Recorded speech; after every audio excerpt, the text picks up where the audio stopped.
Hello மக்களே, சிவா இல்லை செம்ம இன்ட்ரெஸ்டிங்காக போயிட்டுருக்கு. நம்ம சிவாவோட உயிருக்கு ஒரு ஆபத்து வருது.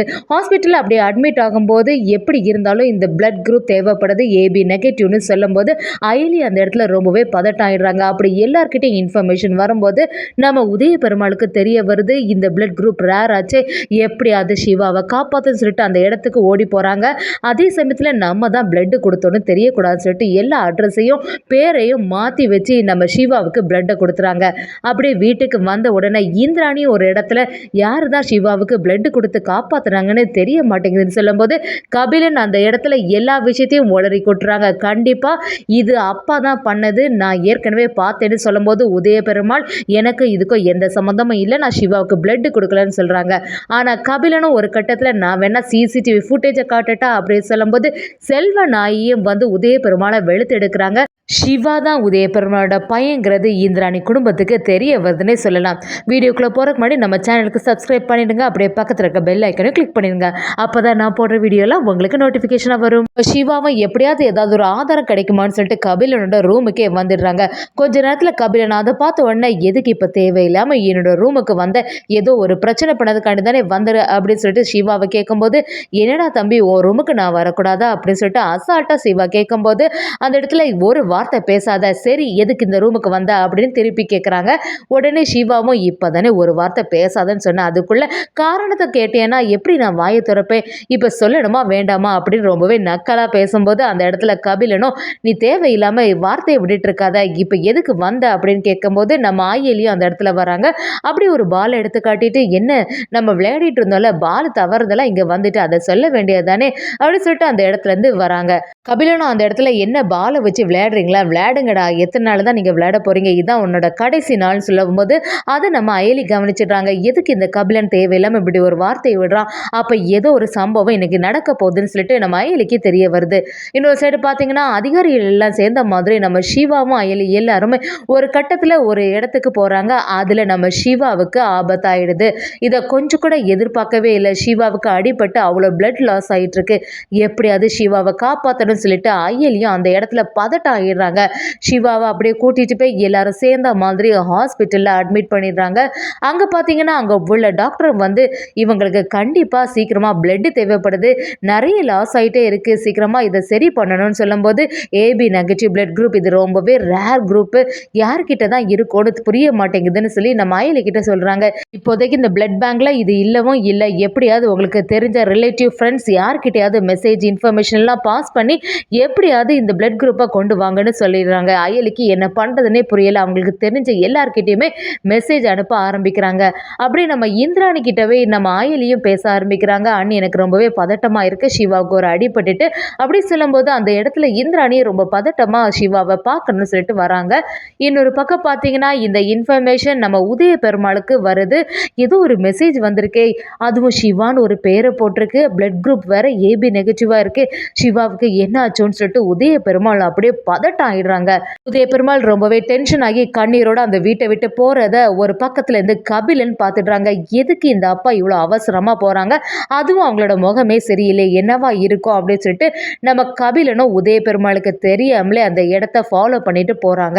அதே சமயத்துல உதய பெருமாள் ஹாஸ்பிட்டல்ல போய் சிவாவை பார்த்தோன்னே ரொம்பவே ஃபீல் பண்ணி அழ ஆரம்பிச்சிடுறாங்க. சிவாவுக்கு இப்படி ஒரு நிலைமை ஆயிட்டு அப்படின்னு சொல்லிட்டு அயலி இருக்கதை பார்த்த உடனே சரி இவளுக்கு தெரியாம இந்த இடத்துக்கு வந்துடலான்னு சொல்லி அந்த இன்னொரு ரூமில் போய் வெயிட் பண்ணுறாங்க. எங்களோட பேஷண்ட்டுக்கு பிளட் குரூப் தேவைப்படுதுன்னு சொன்னீங்கல்ல, அதுக்காக தான் கொடுக்கறதுக்காண்டி வந்திருக்கேன், என்னோட பிளட் குரூப்பும் ஏபி நெகட்டிவ் தான் சொல்லிடுறாங்க.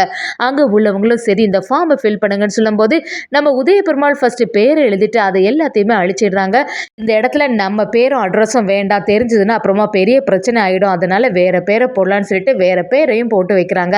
கரெக்டான சமயத்தில் நம்ம உதய பெருமாள் சிவாவுக்கு பிளட் கொடுக்குறாங்கன்னே சொல்லலாம். நம்ம ஆயிலையும் வெளியில் வெயிட் பண்ணிகிட்டே இருக்காங்க.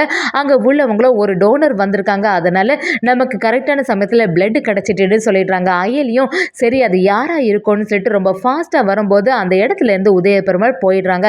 ஆனால் இதை கொஞ்சம் கூட நம்ம அயலி எதிர்பார்க்கவே இல்லை. உதய பெருமாள் தான் அந்த ஆளுன்னு சொல்லிட்டு என்னதான் அந்த டாக்டர்கிட்ட விசாரித்தாலும் அது யாருன்னு தெரிய மாட்டேங்குது. சரி யார் எப்படி இருந்தாலும் நல்ல நேரத்தில் கரெக்டாக வந்து உதவி பண்ணிட்டாங்களே சொல்லிட்டு அயலி ரொம்பவே சந்தோஷப்படுறாங்க. அப்படியே டாக்டர்கிட்ட வந்து இப்போ சிவாவுக்கு எப்படி இருக்குது, நல்லபடியாக சரி ஆயிட்டா அப்படின்னு கேட்கும்போது இனி உயிருக்கு எந்த ஆபத்தும் இல்லைன்னு சொல்லிடுறாங்க. இன்னொரு சைடு பார்த்தீங்கன்னா உதய பெருமாள் பிளட் கொடுத்துட்டு வெளியில் வரதை நம்ம கபிலன் பார்த்துட்டு அதிர்ச்சி ஆயிடுறாங்க. அப்படியே அன்னைக்கே எனக்கு சந்தேகம் இருந்தது, கண்டிப்பாக சிவாவுக்கும் இவங்களுக்கும் ஏதாவது ஒரு தொடர்பு இருக்கும்னு. அது கரெக்டாக தான் இருக்குது. எதுக்கு இவங்க இவ்வளோ பதட்டம் ஆகி இதை சிவாவுக்கு இந்நேரத்துக்கு பிளட் கொடுக்கணும், கண்டிப்பாக இந்த சிவா தான் அவனோட பையனாக இருக்கும் அப்படிங்கிறத உண்மை எல்லாமே நம்ம கபிலனுக்கு தெரிய வருது. இன்னொரு பக்கம் பார்த்தீங்கன்னா நம்ம இந்திராணியை ரொம்பவே பதட்டம் ஆகி நம்ம சிவாவை பார்க்க வராங்க. அயலிக்கிட்ட வந்து என்னாச்சு எப்படி இப்படி ஆச்சுன்னு கேட்கும்போது நம்ம அயலியும் ஏதோ சொல்லி சமாளிச்சுட்டாங்க.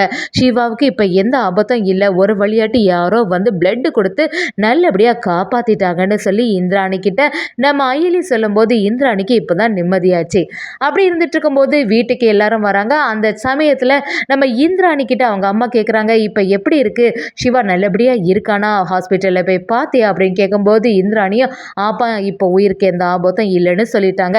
கரெக்டான சமயத்தில் யாரோ ஒருத்தங்க பிளட் கொடுத்து ஹெல்ப் பண்ணிட்டாங்க அப்படின்னு ரொம்பவே சந்தோஷப்பட்டு சொல்லும்போது உதய பெருமாளும் எதுவுமே நடக்காத மாதிரி அந்த இடத்துல இருக்காங்க. இந்திராணியும் பிளட் கொடுத்தவங்க யாருன்னு மட்டும் தெரிஞ்சிருந்துன்னா கண்டிப்பாக அவங்களுக்கு ஏதாவது ஹெல்ப் பண்ணியிருக்கலான்னு சொல்லும்போது கரெக்டான சமயத்தில் கபிலன் அந்த இடத்துல சொல்கிறாங்க, இது வேற யாரும் இல்லை, பிளட் எல்லாம் கொடுத்தது இன்னும் நிற்கிறாங்களே உதய பெருமாள் என்னோட அப்பா, அவங்க தான் கண்டிப்பாக சிவாவுக்கு பிளட் கொடுத்தாங்கன்னு சொல்லிடுறாங்க. இதை கொஞ்சம் கூட உதய பெருமாள் எதிர்பார்க்கவே இல்லை. அப்படியே ஷாக் ஆகி கபிலன் கிட்ட வந்து என்ன கபிலா தேவையில்லாமல் பேசிகிட்டு இருக்க, நான் ஒன்றும் பிளட் கொடுக்கல அப்படின்னு சொல்லும்போது நம்ம உதய பெருமாளை பார்த்து கபிலனும் தேவையில்லாமல் நீங்கள் பொய் சொல்லாதுங்க, நீங்கள் தான் பிளட் கொடுத்துட்டு வந்தீங்கன்னு எனக்கு நல்லாவே தெரியும். அது மட்டும் இல்லாமல் பிளட் கொடுக்கும்போது அங்கே அட்ரஸ் பேர் எல்லாமே மாற்றி எழுதியிருக்கீங்க, எதுக்கு இந்த வேலையை செய்தீங்க? அது மட்டும் இல்லாமல் உங்களுக்கும் சிவாவுக்கும் எப்படி ஒரே பிளட் குரூப் இருக்க முடியும்? அப்போ சிவா சொன்னது எல்லாமே உண்மை தானே அப்படின்னு கபிலன் அந்த இடத்துல குடும்பத்துக்கு மத்தியில் சரியா கேள்வி கேட்குறாங்க. இதை உதய பெருமாளுக்கு என்ன சொல்றதுனே புரியல. இல்லை நான் இதை பண்ணவே இல்லைன்னு எவ்வளோ சொன்னாலும் கேட்குற மாதிரி இல்லை. கபிலன்னு ஒரு கட்டத்தில் இப்படி சொல்லிட்டே இருந்தீங்கன்னா அதுக்கப்புறமா அந்த ஹாஸ்பிட்டலில் உள்ள சிசிடிவி ஃபுட்டேஜை காட்ட வேண்டியது வரும் அப்படின்னு நம்ம உதய பெருமாளை மிரட்ட ஆரம்பிக்கிறாங்க. செல்வ நாயகி எதிர்பார்க்கவே இல்லை. அப்படி அதிர்ச்சியாகி உதய பெருமாள்கிட்ட கேட்க ஆரம்பிக்கிறாங்க, இங்கே என்னங்க நடக்குது, சிவாவுக்கு போய் நீங்கள் பிளட் கொடுத்தீங்களா, அது உண்மையா, கபிலன் சொல்கிறதெல்லாம் உண்மை தானே அப்படின்னு விசாரிக்கும் போது ரித்திகாவும் அந்த இடத்துல குழம்பி போயிடுறாங்க. இங்கே நடக்கிறது எதுவுமே சரியில்லை, அப்போ சிவா இவங்களோட பையன் தானா அப்படின்னு யோசிக்க ஆரம்பிக்கிறாங்க. அதே சமயத்தில் இந்திராணி அந்த இடத்துல கபிலனை சமாதானப்படுத்துகிறாங்க. கபிலா இவ்வளோ டென்ஷன் ஆகாத, எதுனாலும் சித்தப்பா கிட்ட பொறுமையாக கேட்டுக்கலாம், அவங்க சொல்ல தானே போகிறாங்க, என்ன நடந்துச்சு சித்தப்பா, நீங்கள் தான் போனீங்களா அப்படின்னு விசாரிக்க ஆரம்பிக்கிறாங்க. உதய பெருமாளுக்கு என்ன சொல்கிறதுனே புரிய மாட்டேங்குது. செல்வனாகி அவங்க பொறுமையை இழந்து இவன் சொல்கிறது எல்லாமே உண்மை தானே, அதனால தானே சிவாவை இன்னும் இந்த வீட்டில் நீங்கள் விட்டு வச்சுருக்கீங்க, எனக்கு நல்லாவே தெரிஞ்சு போச்சு அந்த சிவா உங்களோட பையன் தான், ஒரே பிளட் குரூப் வேறு இருக்குது, எனக்கு அப்போவே சந்தேகம் இருந்துட்டு தான் இருந்து இப்போ எல்லாமே எனக்கு தெளிவாக புரிய ஆரம்பிக்குது, எப்படி எனக்கு இவ்வளோ பெரிய துரோகம் பண்ண முடிஞ்சது உங்களாலன்னு சொல்லிட்டு உதய பெருமாளை சரியாக வெளுத்து வாங்குறாங்க. ஆனால் அந்த இடத்துல உதய பெருமாளுக்கு என்ன சொல்கிறேன்னு தெரியாமல் அப்படியே அமைதியாக நிற்கிறாங்கன்னே சொல்லலாம்.